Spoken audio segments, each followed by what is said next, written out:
A black single mom working two jobs in Georgia and a ruthless crime lord ruling Seoul had nothing in common until the night Ashley stole his daughter and gave her the one thing his empire never could: a family.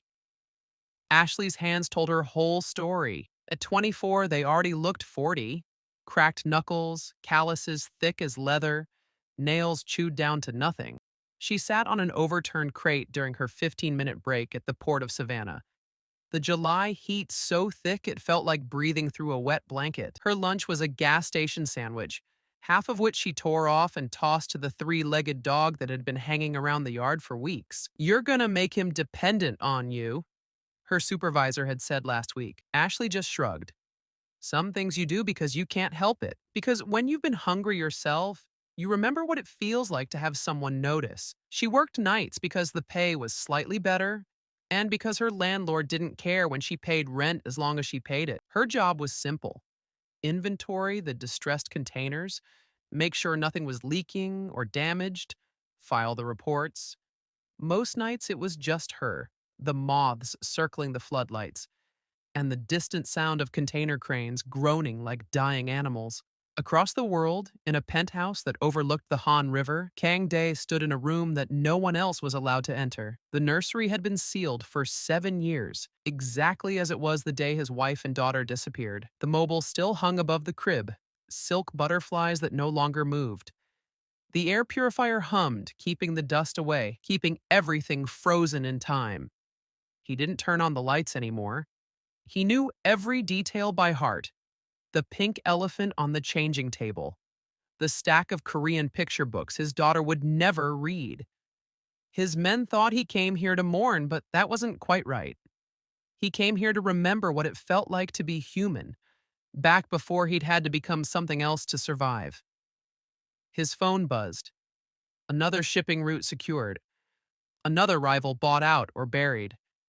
His empire stretched across 3 continents now, built on the bones of everyone who'd ever tried to take what was his.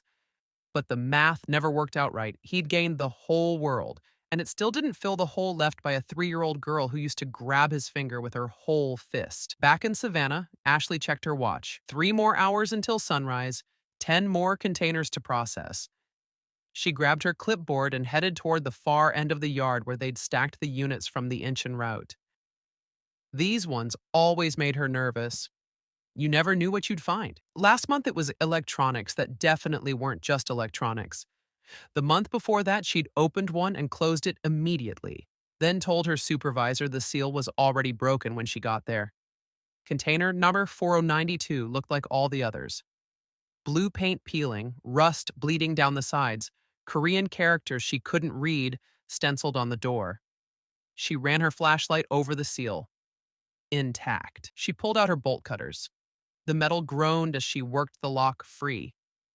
The door opened with a sound like a scream, and the smell hit her first: copper and something sweet, like flowers at a funeral. She swept her flashlight across the interior. Crates of machinery, plastic wrapped pallets, and then the light caught something else: a sound, faint and rhythmic, scratching like fingernails on metal. Ashley's heart stopped. She'd heard rats before. This wasn't rats. The scratching came again, and this time she heard something underneath it, a sound so quiet she almost missed it. A child's voice humming a song Ashley didn't recognize, trying to stay brave in the dark. Welcome back, my beautiful souls and kindred spirits. Before we start, go ahead and subscribe, like, and share where you're watching from. It always warms my heart to see our little storytelling family stretch across the world. Every click, every comment, every bit of love you give helps us keep uncovering these unforgettable stories together. So find your quiet place, settle in, and let me take you somewhere you've never been before. Ashley's hands shook as she pushed the container door wider. The humming stopped. In the beam of her flashlight, she could see a small shape tucked behind a crate. Knees pulled up to chest, a little hand covering eyes that couldn't bear any more light. The girl was maybe 3 years old, wearing what had once been an expensive silk dress, the kind Ashley had only seen in store windows. Now it was stiff with dried blood that wasn't hers. Her hair was matted, her lips cracked and pale. She'd stopped humming, but her mouth still moved, forming words Ashley couldn't understand. Hey, baby. Ashley's voice came out wrong, too high. She cleared her throat and tried again. Hey, it's okay. I'm not going to hurt you. The girl's hand dropped. Her eyes were dark and huge, and they didn't look at Ashley the way a child's eyes should. They looked through her, past her, at something Ashley hoped to God she'd never have to see herself. Ashley took a step closer. That's when she saw the rest of it. The crate the girl was hiding behind had a hole blown through the side, the metal twisted outward. There was blood pooled in the corner, too much blood for the girl to still be sitting upright. Someone else had been in here, maybe more than one someone. The girl's lips moved again, and this time Ashley heard it. Amma. Mother. The only Korean word Ashley would ever learn to recognize because she'd hear it 1,000 times over the next 7 years, always in that same small, broken voice. Where's your mama, sweetheart? Ashley knelt down, moving slow like the girl was a wounded animal. Where's your family? The girl just stared. Then she lifted one tiny hand and pointed at the dark stain on the container floor. Ashley's stomach turned. She'd been working this port for 6 months, and she'd learned not to ask questions about what came through on the Incheon route. Girls from the Philippines packed 20 to a container, guns wrapped in baby blankets. She'd seen enough to know that the people who ran these shipments didn't leave witnesses, especially not witnesses small enough to fit in your arms. She should call 911. That was the rule. That was what decent people did. But then she heard it, the sound of tires on gravel, moving slow. She killed her flashlight and looked out through the gap in the container door. Two black sedans, windows tinted so dark they looked like holes cut into the world. They stopped 50 yards away, and 4 men got out. They all wore the same thing, black suits, black ties, and when one of them turned his head to scan the yard, Ashley saw the tattoo crawling up his neck. A tiger, done in that distinctive Korean style her ex-boyfriend had tried to copy once and failed. These weren't cops. These were the people who made sure cops never had to be called. One of them was talking on a phone, his voice too low to hear but his tone wrong, flat and businesslike, the way you'd talk about taking out trash or cleaning a stain. Another one pulled something from the trunk. At first, Ashley thought it was a medical kit, but then she recognized the shape. A body bag. They'd brought 4. The girl made a sound so quiet it was barely breath, but Ashley heard it. A whimper. The kind that comes right before a scream. Ashley's body moved before her brain caught up. She shrugged off her high-visibility jacket, the one with her name embroidered on the front, the one that made her visible from 100 yards away, and wrapped it around the girl. The child was so light it hurt, like holding a bag of bird bones. She tucked the girl's face against her chest. Don't make a sound, Ashley whispered. Just follow my heartbeat. Can you do that? The girl nodded against her shirt. Ashley had exactly one advantage. She knew this yard like she knew her own apartment. There was a gap in the back fence where the chain link had pulled away from the post. Teenagers used it to sneak in and smoke weed behind the equipment shed. She'd reported it twice and nobody had fixed it. She moved along the shadows between containers, the girl's heart hammering against her ribs like a trapped bird. Behind her, she heard a voice call out in Korean. Then the screech of metal as they opened container Nostra 49-2. She had maybe 30 seconds before they realized what was missing. The fence was 20 yards away, then 10. Ashley's work boots were too loud on the gravel, so she stepped into the weeds along the edge where her footsteps wouldn't echo. The girl's breathing was getting faster, panicky, and Ashley pressed her hand to the back of the child's head. Almost there, baby. Almost safe. She reached the fence and pulled the chain link back. It scraped and rattled, and behind her, someone shouted. Ashley didn't look back. She pushed the girl through first, then squeezed through herself, feeling the metal teeth catch her shirt and tear. Her car was parked on the access road, a '98 Honda Civic with a busted taillight and an engine that took 3 tries to start. She wrenched the back door open, laid the girl on the seat, and threw her jacket over her like a blanket. Stay down. Don't move. Don't make a sound. She got behind the wheel. The engine turned over once, twice, and didn't catch. In the rearview mirror, she saw flashlight beams cutting through the dark, getting closer. Her hands were shaking so hard she could barely hold the key. Come on, come on, come on. The engine caught. Ashley threw the car into drive and pulled away without turning on her headlights, driving by muscle memory and moonlight. And she didn't breathe again until the port lights disappeared behind her. In the back seat, the girl had started humming again, that same Korean lullaby sung to keep the monsters away. Ashley looked at her in the rearview mirror and realized with a cold, sharp clarity that she'd just killed her old life. There was no going back to her apartment, her job, her name. The men at that port had seen her truck. They'd have her employee file by morning. She had one bag under her bed with $2,000 cash she'd been saving to get her car fixed. She had a friend in North Carolina who wouldn't ask questions, and she had a 3-year-old girl who'd watched her mother die and still somehow knew how to hope. Ashley pulled into a gas station 40 miles outside Savannah. The girl was asleep now, or pretending to be. Ashley filled up the tank, bought a burner phone and a package of baby wipes, and went back to the car. She wet a wipe and gently cleaned the dried blood from the girl's hands, and that's when she saw the bracelet. Gold, delicate, with Korean characters Ashley couldn't read. She should throw it away. It was evidence, a tracker, a death sentence. But looking at this child who'd lost everything in one night, Ashley couldn't take away the last piece of her first life. She tucked the bracelet into her pocket and started driving north, toward a future she couldn't see and a past she could never explain. The first 3 years were the hardest. Ashley changed everything, her name on paper, her hair color, even the way she walked.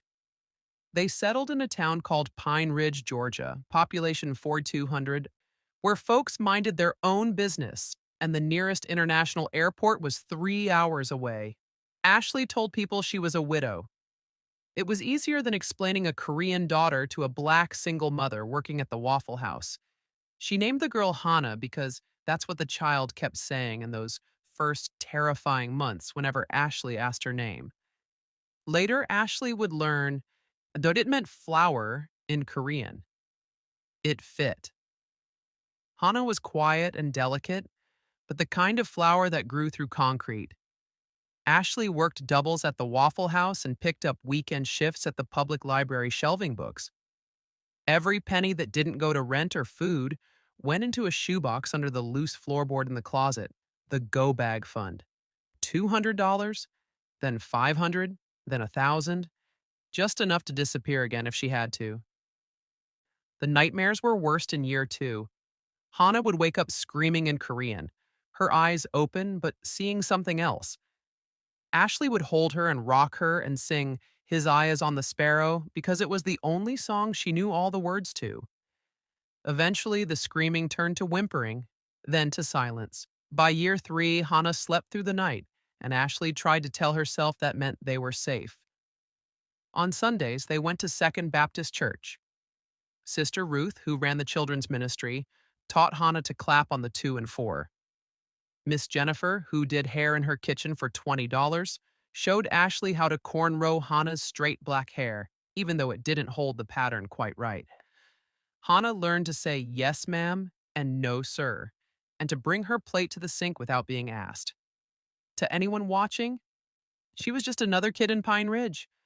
A little quiet, maybe, a little too serious for a 7-year-old, but sweet. Always saying thank you, always sharing her snacks. But Ashley saw the things no one else did. The way Hana would freeze when a black car drove by too slow. The way she never, ever raised her voice, even when playing. The way she kept her shoes by the door, always ready to run. Across the world, Kang-Dae hadn't stopped searching. Not for a single day in 7 years. His men had found the container empty except for blood that wasn't his daughter's. They'd found the security footage erased, the employee records incomplete, the trail cold by the time they knew to look. Whoever had taken his daughter was either very smart or very lucky, and Kang-Dae had long ago stopped believing in luck. He'd spent $14 million on private investigators, facial recognition software, and informants in every port city from Los Angeles to London. He had people monitoring adoption records, immigration files, hospital admissions. His daughter had a distinctive birthmark on her left shoulder blade, a dark spot shaped like a crescent moon. Someone, somewhere, would see it. Someone would talk. His empire grew bigger, colder, more efficient. But every year on his daughter's birthday, he stood in that nursery and promised the ghost that he would find her, even if it took the rest of his life, even if there was nothing left to find. By year 7, Ashley had started to believe they might actually make it. Hannah was 10 now, top of her class in everything, especially math. She loved the library where Ashley worked, spending hours in the reference section reading encyclopedias like other kids read comics. She joined the school's science club and made exactly 2 friends, quiet girls like herself who liked facts more than gossip. Then one night, while Ashley was washing dishes and Hannah was doing homework at the kitchen table, the question came, "Mama, what do you remember about when I was born?" Ashley's hand stopped moving. The plate she was holding dripped soap onto the floor. "What do you mean, baby? Like, what hospital was I born at? Was I early or late? Did I cry a lot?" Hannah wasn't looking up from her math homework, her pencil still moving across the page. She asked it casual, like it didn't matter, but Ashley knew better. This question had been building for a while. "Why you asking?" "We're supposed to do a family tree project for social studies. Everyone has to interview their parents about family history and stuff." Hannah finally looked up. Her eyes, still too old for her face, searched Ashley's. "I don't remember anything before I was like 4. Is that weird?" Ashley's mouth went dry. She'd prepared for this conversation 100 times in her head, but now that it was here, every practiced answer turned to dust on her tongue. "Some kids just don't remember their early years. That's normal." "But you remember, right? You could tell me." The lie sat in Ashley's throat like a stone. She could tell Hannah a story, make up a hospital name, a birth time, a weight. She could build another layer onto the 7-year-old lie and hope it held. Or she could tell the truth and watch her daughter's world collapse. "I remember you were the most beautiful baby I ever saw," Ashley said finally. "And from the first moment I held you, I knew I'd do anything to keep you safe." It wasn't an answer. Hannah knew it, and Ashley knew she knew it. But Hannah just nodded and went back to her homework, and Ashley went back to the dishes, and they both pretended that something hadn't just cracked between them. That night, after Hannah went to bed, Ashley searched Family Tree School Project on the library computer. She found the assignment on the teacher's website. Students had to include birth certificates, family photos, and a presentation about their heritage. Birth certificate. The words stared at Ashley from the screen. She'd been using a forged birth certificate for 7 years. A decent fake she'd paid $500 for in a gas station bathroom in North Carolina. It had gotten Hannah into school, gotten her a library card, gotten her a pediatrician, but it wouldn't survive any kind of real scrutiny. Ashley closed the browser and sat in the dark library, listening to the building settle around her. Through the window, she could see Main Street, the hardware store, the barber shop, the church with its white steeple catching moonlight. 7 years of normal. 7 years of pretending. She thought about running again. They could be gone by sunrise, start over somewhere new with new names. But Hannah had friends here. She had a life. And Ashley was so tired of running. The next morning, Ashley dropped Hannah off at school and drove to the post office to check their P.O. box, something she did twice a week, paranoid about leaving any kind of digital trail. Mostly it was junk mail and coupons. But today there was a letter. No return address. Postmarked from Atlanta. Inside was a single photograph, the one from last month's Student of the Month bulletin that the local paper had posted online. Someone had circled Hannah's face in red ink. On the back, written in precise handwriting, "I've been looking for you." Ashley's hands went numb. The letter fell to the post office floor and she stood there staring at it like it was a snake that might strike. 7 years. 7 years of running and hiding and sleeping with one eye open, and it still hadn't been enough. She picked up the letter with shaking hands and walked back to her car. She had maybe a day, maybe less, before whoever sent this came to finish what they'd started. She needed to pull Hannah out of school, needed to grab the go bag, needed to run so far and fast that no one would ever find them again. But when she looked up at the school building, at the handprint turkeys in the windows and the playground where Hannah had finally learned to laugh like a normal kid, Ashley realized something that made her blood run cold. She didn't want to run anymore, and even if she did, there was nowhere left to go.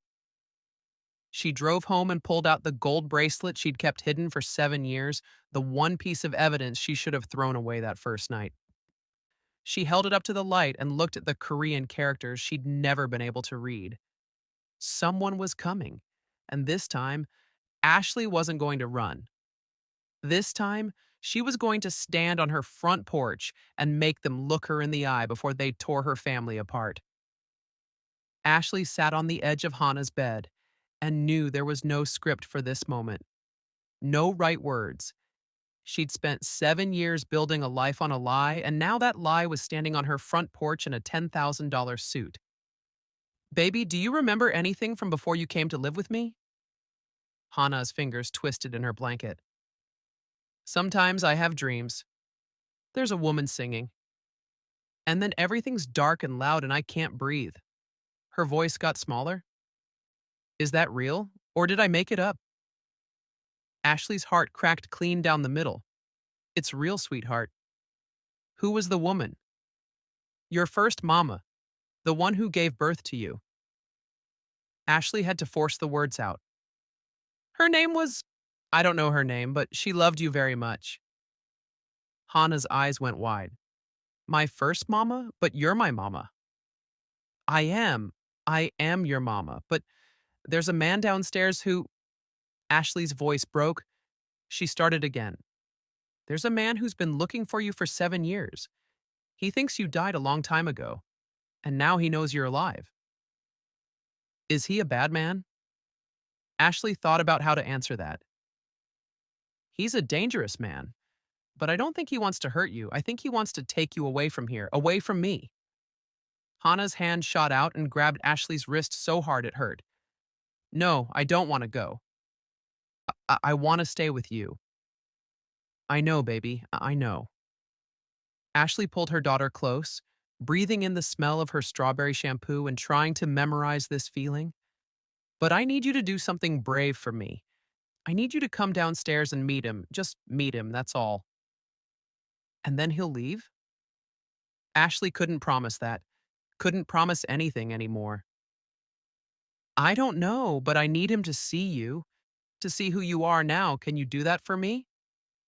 Hannah nodded, but Ashley felt her shaking. They walked down the stairs together, Hannah in her pajamas with the astronauts on them, holding Ashley's hand tight enough to cut off circulation. Through the window, Ashley could see Kang-Dae still standing on the porch, frozen like a statue. Ashley opened the door.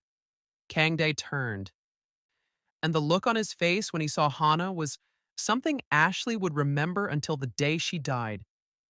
It wasn't triumph or relief. It was pure, devastating grief. The kind that comes from realizing everything you lost while you weren't looking. He dropped to his knees right there on the porch. A man who probably hadn't knelt for anyone in 20 years, just folded like his legs couldn't hold him anymore. "Su-min," he whispered. The name came out broken. Hannah pressed closer to Ashley. "That's not my name. My name is Hannah." Kang-Dae's face did something complicated. Hana. It means flower. He said it in Korean first, then English. Your mother wanted to name you that. I insisted on Sumin because it was my mother's name, but she called you Hana when I wasn't listening. She always did. Hana's grip on Ashley's hand loosened just slightly. You knew my first mama?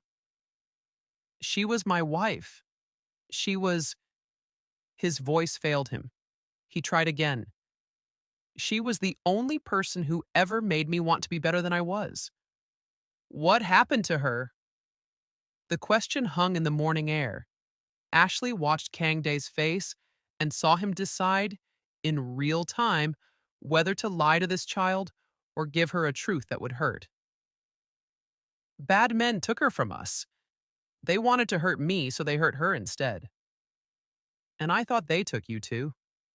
I thought you were gone. His hands were shaking. I have looked for you every single day. Every single day for 7 years. Hana studied him with those two old eyes. Why? Because you're my daughter? But you don't know me. The simple truth of it hit him like a physical blow. Ashley saw it in the way his shoulders dropped, the way his breath came out ragged. No, he admitted.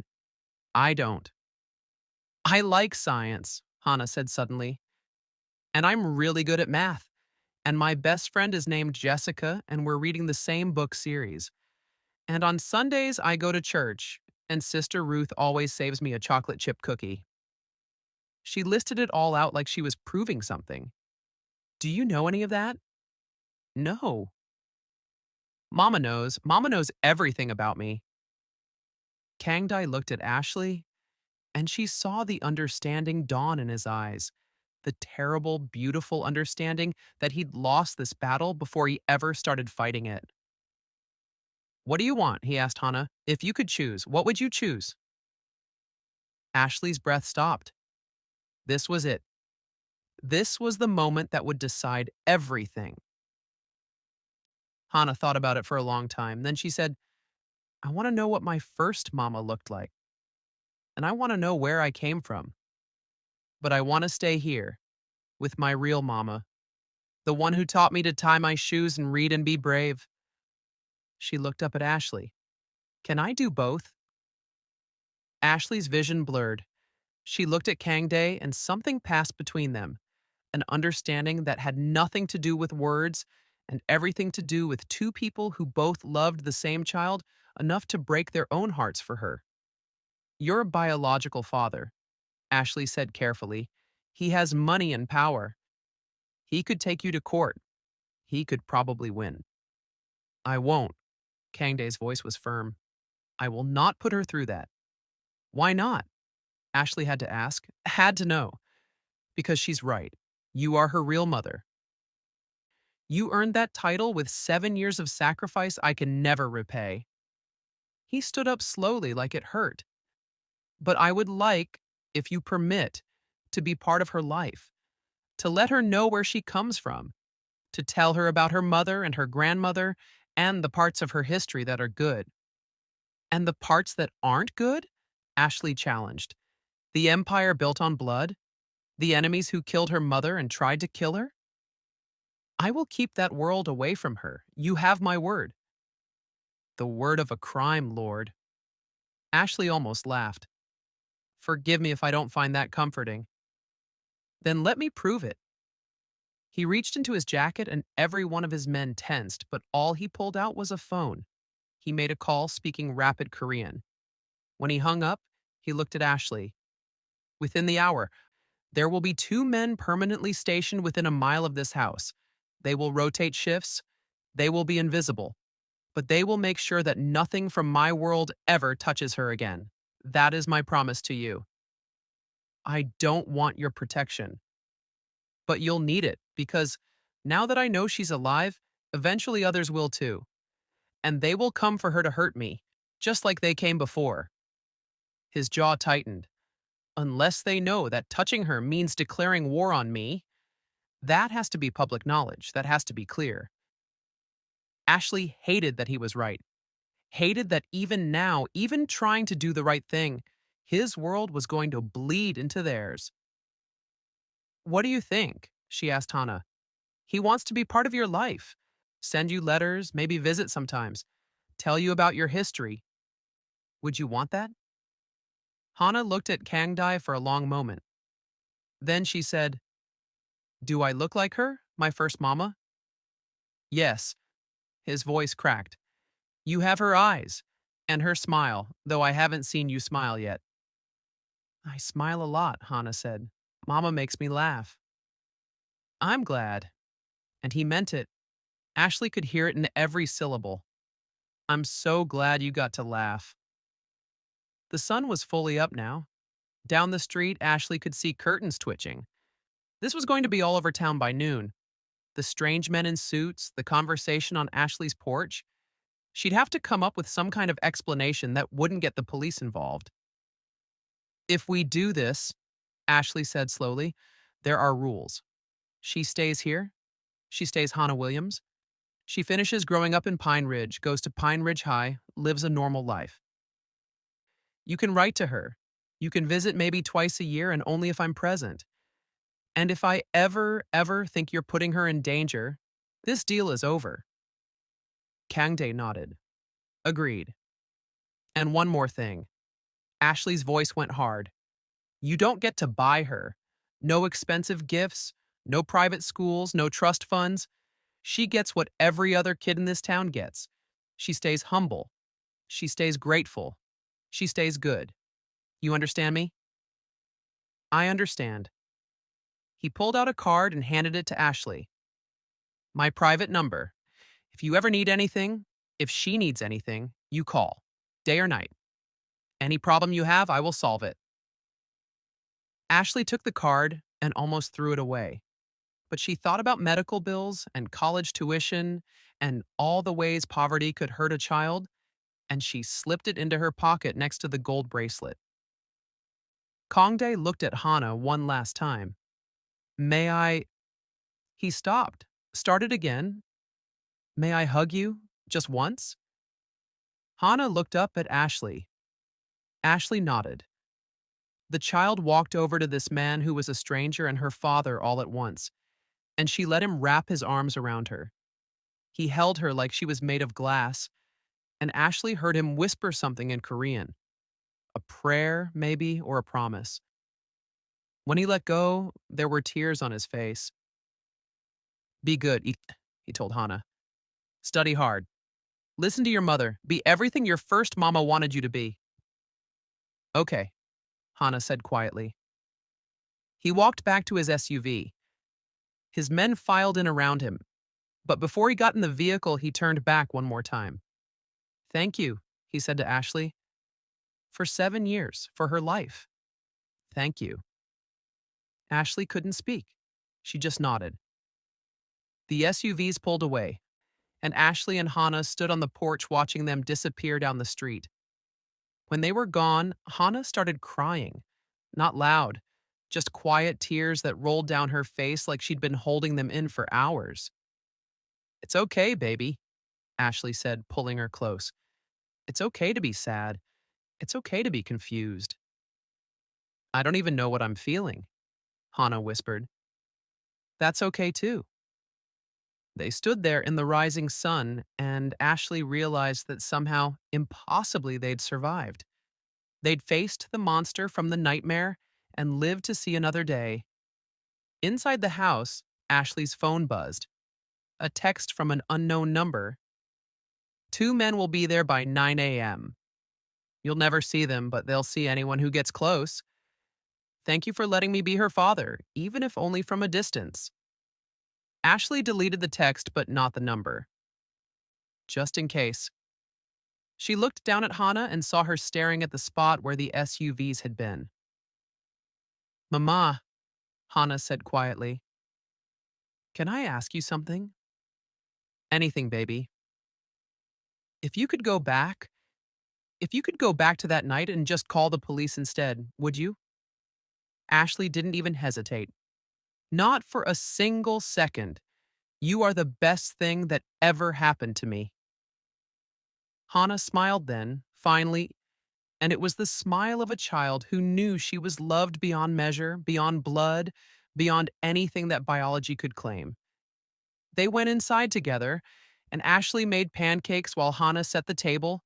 And for the first time in 7 years, Ashley wasn't afraid of the sound of cars on her street. Life didn't go back to normal after that morning because there was no normal to go back to. The truth had been told. And you can't unknow something once you know it. But Ashley and Hannah learned to carry it together, the way you carry any heavy thing, one day at a time, one step after another. The town noticed the changes, even if they didn't understand them. Mr. Henderson at the diner asked why Ashley looked so tired. Sister Ruth at church asked if everything was okay at home. Ashley gave them the same answer every time. Just working through some things, we're fine. And they were fine, mostly. Hannah stopped asking about her family tree project. She told her teacher that some of the records had been lost in a fire, which wasn't exactly a lie. Her teacher accepted it and moved on, but Ashley noticed the way Hannah started watching documentaries about Korea on the library computer. The way she'd pause when she heard Korean being spoken in the grocery store. The girl was looking for pieces of herself, trying to understand the parts that didn't quite fit the life they'd built. 2 weeks after Kang-Dae left, a letter arrived at their P.O. box. No return address, but Ashley recognized the precise handwriting from the photo that had started this whole nightmare. Inside was a single page written in English, clearly chosen with care. Dear Hannah, your mother's name was Jiwoo. It means wisdom and universe. She was a teacher before she married me. She loved classical music and hated spicy food, which made living in Korea difficult. She laughed at her own jokes. She collected ceramic birds. She would have been so proud of the person you're becoming. Your father.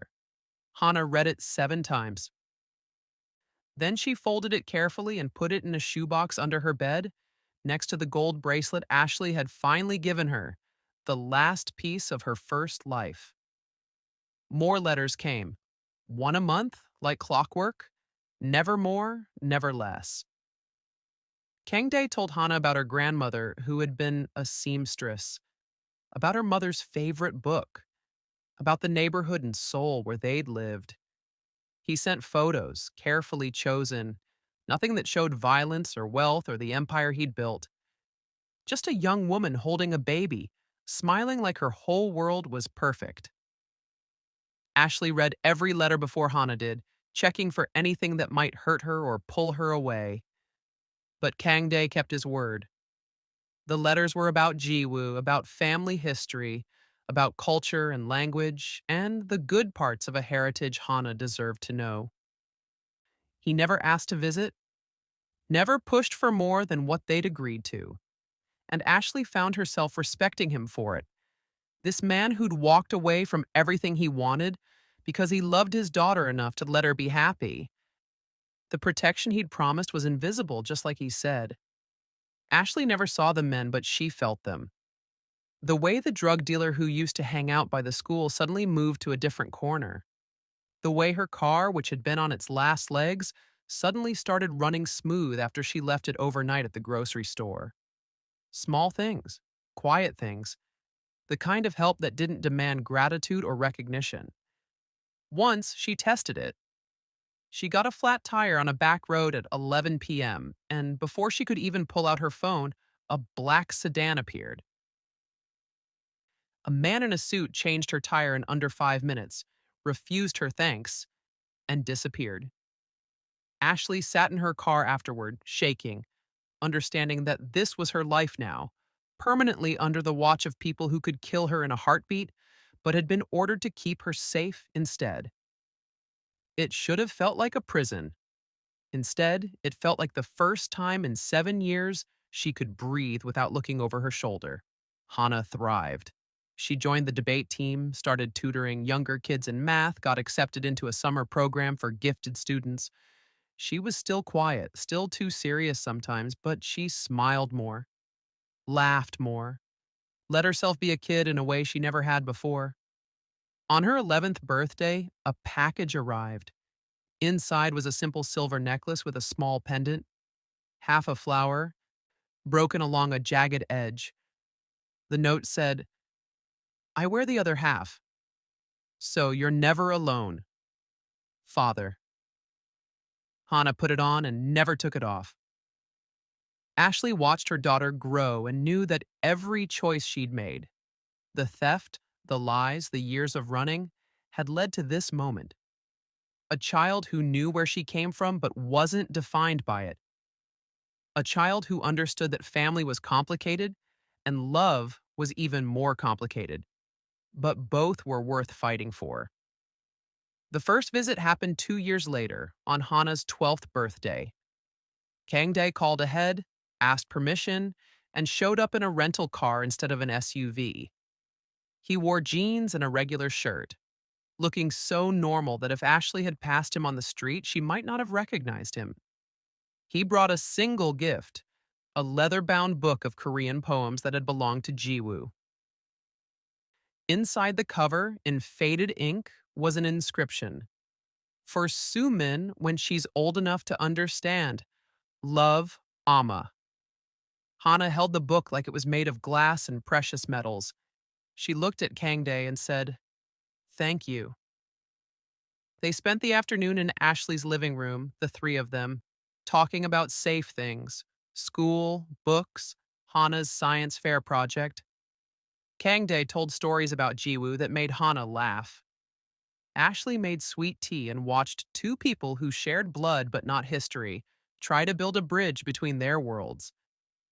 When it was time for him to leave, Hana hugged him. It was brief and a little awkward, but it was real.